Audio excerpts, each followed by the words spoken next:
Over the years, I've come across lots of little stories about people, places, and things related to the Cold War that I find fascinating, but don't have quite enough material to make a full episode about. But they continue to resonate with me, which makes me really want to share them with all of you. So today, I've decided to collect several of these stories, all of which are related to Cold War Berlin, in the hopes of maybe telling you something you didn't already know, of contextualizing something you already did know, or maybe just entertaining you for a little bit. I'm your host David, and these stories are about the ghosts of Cold War Berlin. Stories that persist if you know just where to look. This is the Cold War.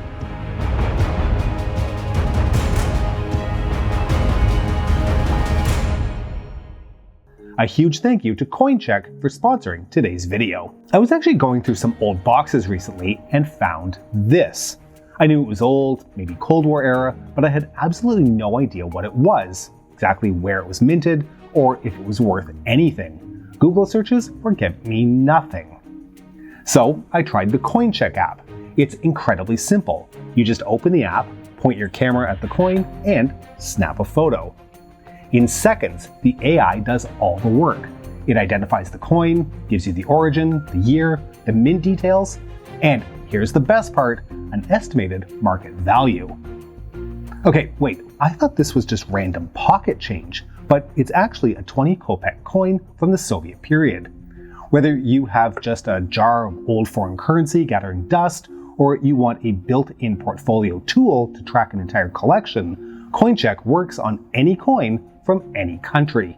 You might already own something rare and have no idea. Scan your coins today. Download CoinCheck right now using the link in the description and the pinned comment. Tucked away in a corner southwest of Berlin and just outside of Potsdam lies the community of Steinsteucken. A part of the Wannsee district and home to about 300 people, the neighborhood is rather unassuming.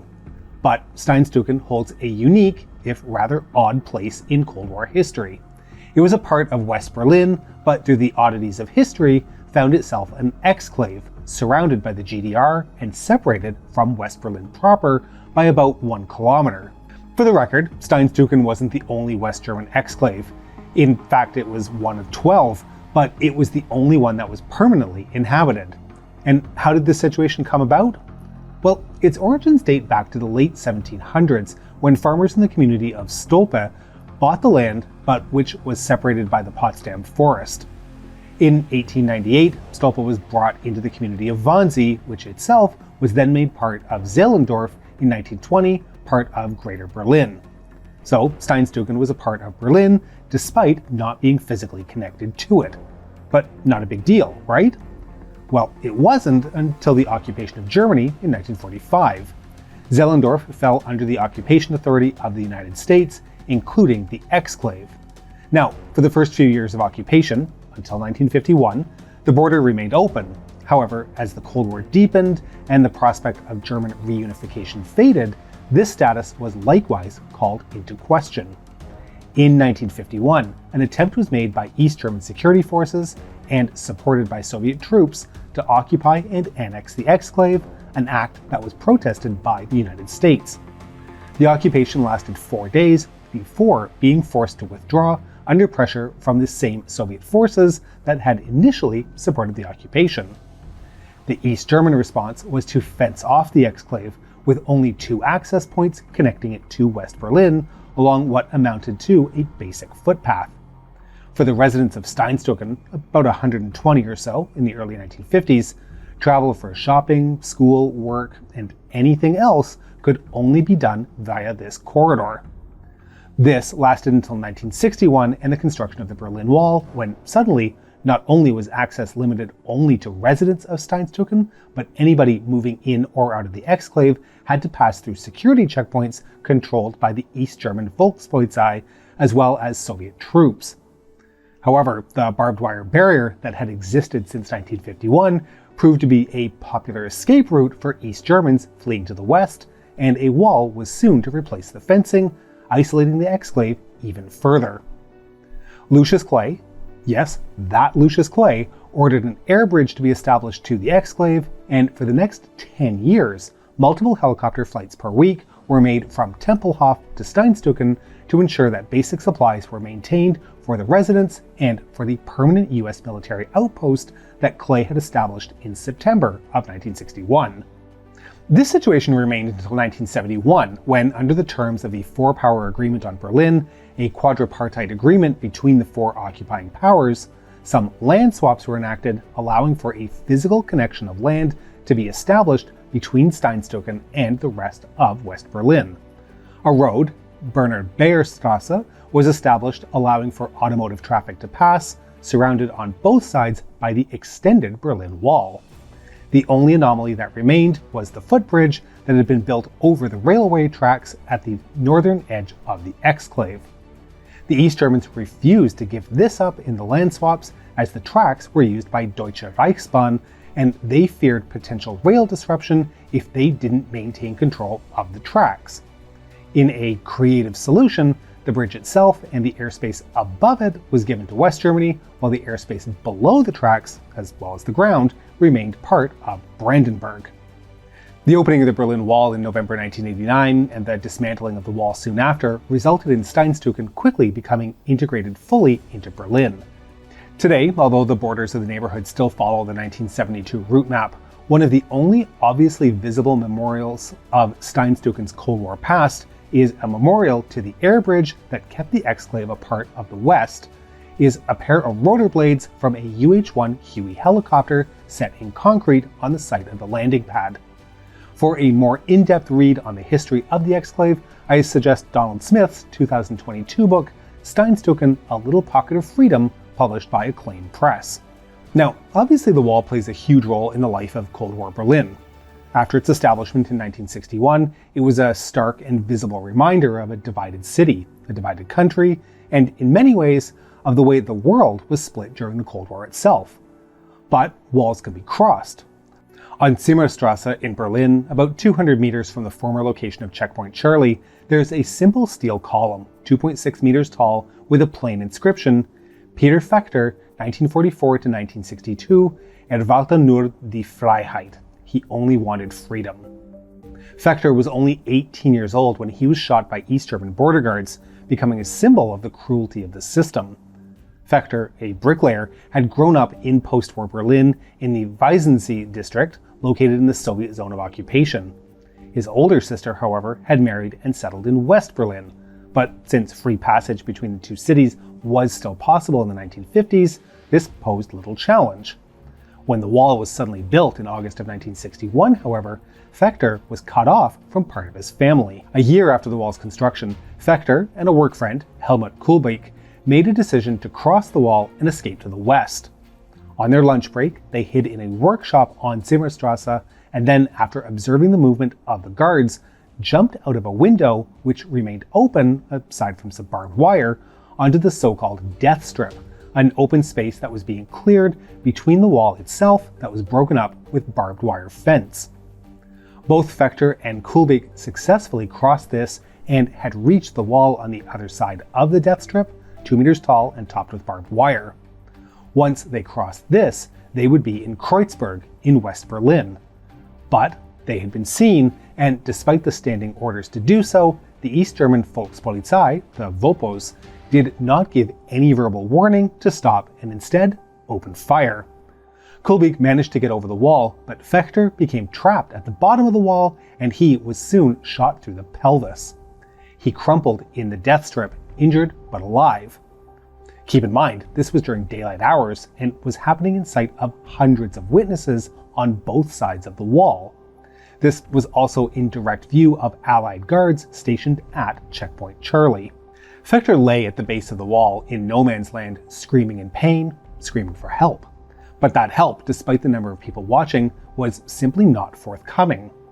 On the Allied side, there was a lack of will to risk a shooting exchange by crossing into East German territory to retrieve the injured man. The wall was built entirely on East German territory, and the movement of Western security forces could be construed as an act of aggression. Additionally, the Berlin crisis was less than a year old, a memory fresh in many minds. The American officer at Checkpoint Charlie, only 200 meters away, phoned into Major General Albert Watson, the American West Berlin garrison commander, to request instructions, and he was told to, quote, stand fast. And although a patrol was ordered, it was strictly instructed to remain in West Berlin territory. Watson placed a phone call directly to the White House, but no instructions were received. East German troops, for their part, were forbidden to enter the strip area unless under direct orders from an officer, and there was no officer on site until at least 30 minutes after Fechter had been shot. West German journalists, meanwhile, had gathered and were taking pictures, and one even threw some bandages towards the injured Fechter, while crowds of West Berliners had begun yelling and shouting at the East Germans, accusing them of being criminals and murderers. The East German response was to launch several canisters of tear gas, partly to assist in crowd control, but also likely in part to obscure Fechter's body. 50 minutes passed before a party of East German guards moved into no man's land towards the now lifeless body of Peter Fechter. They had waited until it was clear he had died before moving to retrieve him.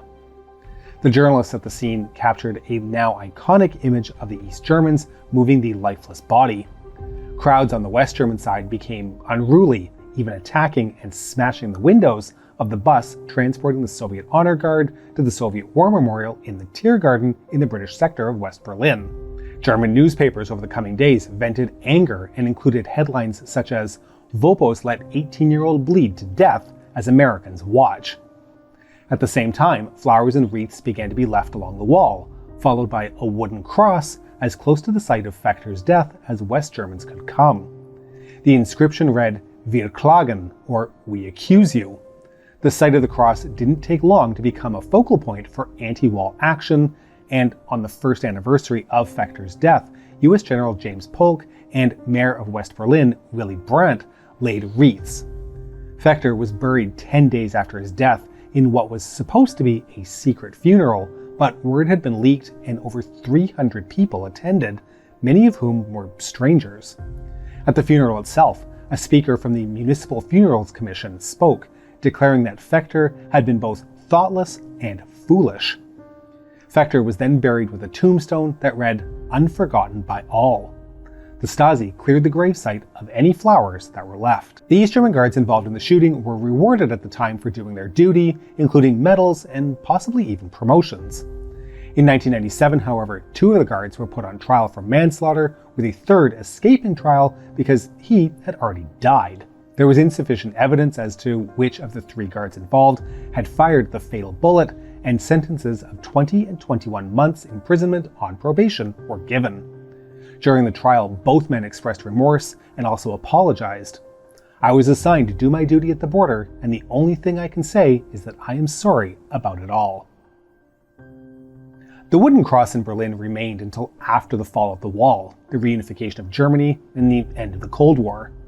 In 1998, a competition was held, sponsored by the Alex Springer Publishing House, for a replacement memorial, and on August 13, 1999, a new memorial, the steel column set in granite, was unveiled, exactly on the spot where Fechter had died. If you happen to find yourself in Berlin, you can walk the line of the wall along Zimmerstrasse and pay your respects to a young man who just wanted to be free. Now, I just mentioned a Soviet memorial at the Tiergarten, which should make good and logical sense. The Battle of Berlin was one of the most important battles of the Second World War, and one in which tens of thousands of Soviet soldiers were killed. At least 3 major Soviet war memorials were constructed in Berlin following the end of the battle, but what's different about the memorial at the Tiergarten is that it was located in what became West Berlin, in the British zone of occupation. Throughout the Cold War, this meant that Soviet troops, the Honor Guard, moved in and out of West Berlin on a regular basis. And I'll be honest, I had no idea about this until I really started researching and reading about Cold War history. And while I'm sure that many of you already knew this, I'm willing to bet more than a few of you were unaware that Soviet troops moved in and out of West Berlin on a daily basis throughout the entirety of the Cold War. So, how did this come to be? To start, the Tiergarten is a large park inside the city of Berlin. It occupies over 500 acres of land and is located just behind the Brandenburg Gate. The Tiergarten has a long history as both a private hunting ground and garden for the rulers of Brandenburg and Prussia before being turned into a public garden for the people of Berlin, which included statues and memorials to prominent Germans. The Tiergarten, given its central location in the city, was heavily damaged during the Second World War, as well as afterwards when most of the 200,000 trees were cut down for firewood. Amid this destruction, the Soviet Union quickly moved to establish a memorial to the more than 80,000 Red Army soldiers that had died in conquering the Nazi capital. The site that was picked was in the Tiergarten, near to the Brandenburg Tor and the wreckage of the Reichstag, but also symbolically a site around which Hitler had meant to center the triumphal architecture of his capital city, Germania. It was also where over 2,000 Soviet soldiers had fallen in the capture of Berlin and lay buried. The memorial, designed by Mikhail Govritz, was well in line with other Soviet memorials, a curved stoa with a central column topped with a statue of a Soviet soldier. On the column is engraved in Russian, "Eternal glory to heroes who fell in battle with the German fascist invaders for the freedom and independence of the Soviet Union." Flanking the memorial are 2 Soviet artillery pieces and 2 T-34 tanks. It was dedicated on November 11, 1945. So this might start you asking some questions. The site was in the British zone of occupation. Why would the British permit a Soviet memorial in their zone? Well, there are several reasons. First of all, Soviet forces, at the direction of Marshal Zhukov, that's Jason Isaacs himself, requested permission from authorities in July of 1945, and it was quickly approved, not just by the British, but also the Americans and the French, with assistance being offered from all 3 in the building of the memorial. Keep in mind, the relationship between the Soviets and the British was still quite cordial at this time. The conference at Potsdam had not yet failed to produce an agreement on the future of Germany, and at the time, and in fact for several years to come, a unified Germany and an end to occupation was simply assumed to be the inevitable end state of things, so the exact positioning of the memorial felt less important. But as time went by, and as the Cold War hostilities calcified, you could imagine that restricting access to the memorial would have been a possible tool used by the West. Except this never happened. Throughout the Cold War, Berlin officially remained a city under occupation. All 4 occupying powers, that's the United States, the Soviet Union, Great Britain, and France, all had the right for military personnel to cross into the other zones of occupation, provided they were clearly identified as military personnel, typically meaning they had to be in uniform. This guideline was of course most strictly enforced when crossing from east to west or west to east. But in fact, one of the single most serious standoffs of the Cold War happened in 1961 when an American officer crossing into East Berlin was denied access. So Soviet soldiers crossing into West Berlin were free and able to do so per the terms of the occupation. Of course, they wouldn't actually be able to do this except under tightly controlled situations, such as being members of the Honor Guard at the Tiergarten Memorial. They would be bussed from their barracks and then back again. More than several times, the bus transporting the Honor Guard came under attack, including on the day the aforementioned Peter Fechter was murdered. Mostly, these attacks occurred after the construction of the Berlin Wall, and at times of extreme tension, and consisted of rocks or bottles being thrown at the bus. There was always an undercurrent of simmering resentment towards the Soviet presence, seen by many as thieves, murderers, and rapists, a legacy of the Soviet conquest of Berlin. When assaults on the Soviet guards did happen though, troops from the UK's Berlin Infantry Brigade would be deployed to provide protection for the Soviets. In 1970, a more serious incident took place, however, when a neo-Nazi shot and seriously wounded one of the Soviet soldiers on duty, a crime for which he was sentenced to 6 years in prison. British concern for the safety of the Soviet Honor Guard even went so far that on the night of November 10, 1989, that's the night the Berlin Wall came down, the British garrison commander ordered extra troops to the Tiergarten to ensure that no harm would come to the soldiers there, possibly triggering a Soviet retaliatory strike. At the end of the Cold War, following German reunification, custody of the memorial in the Tiergarten was turned over from the Soviet Army to the city of Berlin, and despite several high-profile discussions in Germany on removing the symbols of the socialist period, bilateral agreements between Germany and the Russian Federation on the continued care and preservation of military graves were reached, ensuring the preservation of the memorial at the Tiergarten. This was aligned with Germany's cultural remembrance, where there is a widespread acknowledgement that it is the citizens' duty to remember and learn from their nation's dark past in World War II. Germany's Soviet memorials fit into this culture as monuments to victims of National Socialism, representing soldiers who died in the fight against Nazism. This, of course, has not stopped the site from becoming a polarizing magnet, especially as tensions between Germany and the West have escalated, especially after the illegal annexation of Crimea in 2014 and the illegal invasion of Ukraine in 2022. While the Tiergarten Memorial remains an active site of commemoration of the Second World War, its future in this role has become more uncertain. While the Cold War was a period of massive tension and hostility, the shared horrors of the Second World War and the defeated Nazi regime continued to loom large in the minds of all parties, even to the extent of protecting the memory of all those who died to defeat that evil. The farther we move away from 1945, the less that shared bond has deeper meaning and value. Okay, so I just mentioned the Potsdam Agreement gave free access of movement to military forces throughout the zone of occupation, provided appropriate identification was provided. And this wasn't just restricted to being on the ground. The airspace above Berlin, both east and west, as well as the transit corridors between West Germany and the occupied city, were included in the agreement. So naturally, the skies above Berlin became a part of the cat-and-mouse game of espionage. From 1956 until reunification, de Havilland Canada DCH-1 Chimpunk T-10 aircraft were a regular sight in the skies above the city. Stationed at RAF Gatow, the airfield in the British sector of Berlin, the aircraft were ostensibly there to allow pilots to use them for continuation training.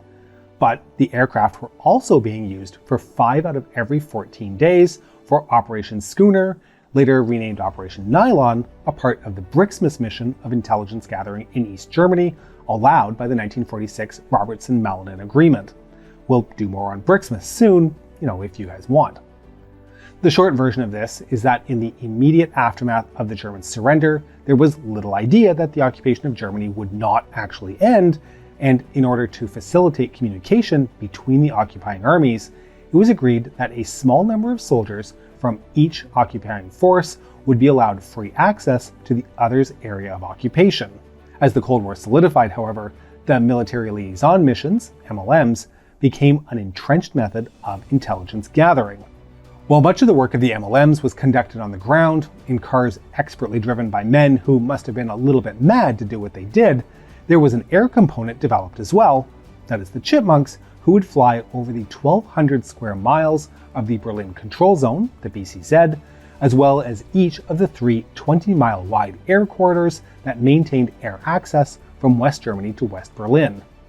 Allowed to fly to a maximum altitude of 10,000 feet, the Chipmunks carried photo reconnaissance equipment, by which we mean, of course, the person in the second seat of the aircraft carried multiple cameras with different lenses. Pictures would then be taken of anything interesting looking while the aircraft was in flight.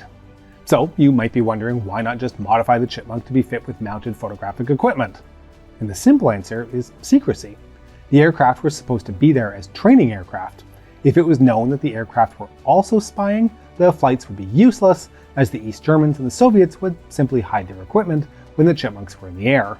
Pilot and crew would get in the aircraft while it was still in the hangar and would not exit the Chimpunk and unload the cameras and film until safely back in the hangar at Gatow in order to remain hidden from potential observers. The flight profile that the Chipmunks would take was often quite similar, consistent with a training flight, so as not to attract undue attention. Of course, as time went on, technology continued to advance, and installed cameras that remained clandestine were fitted to the aircraft, then new radios. Eventually, at least one of the aircraft was fit with electronic intelligence gathering equipment, ELINT, which it has been revealed was used to gather data on the SA-13 Gopher, the 9K-35 Strela short-range SAM system. The Chimpunk was also used to take photos of the Soviet airbase at Verneuchen, which hosted both MiG-25s as well as the occasional strategic bomber. This was an extremely hazardous mission, as it required the pilot to fly on the extreme edge of the BCZ, where any deviation in flight could result in the aircraft leaving Berlin airspace and likely to be shot down. So based on that, we shouldn't kid ourselves. Despite the secrecy, the Soviets knew what the Chipmunks were doing. They just might not have known the entirety of what they were doing. And given the Soviet preclusion to following the letter of an agreement, if not always the spirit, it was felt the risk that the pilots and crew took on these missions was worth the risk. Defense Secretary Michael Heseltine wrote that, quote, "The intelligence staff assesses that any risk arising from the conduct of Venton operations is very low. Chimpunk flights, including Oberon sorties, have taken place for over 20 years without the need for an emergency landing, and the likelihood of such a landing happening between the receipt of any target emissions and returning to base is considered to be very remote indeed." Despite this, it's important to note that the Soviet air controller at the Berlin Air Safety Center often stamped the Chimpunk flight request card as "safety of flight not guaranteed." There was always a risk. And then the Cold War ended. Brixmas was ended and the Chipmunks were no longer needed. There were never more than 4 of the aircraft stationed at Gatow at any one time, and the last one left the airfield in 1994, the same year that Gatow was closed.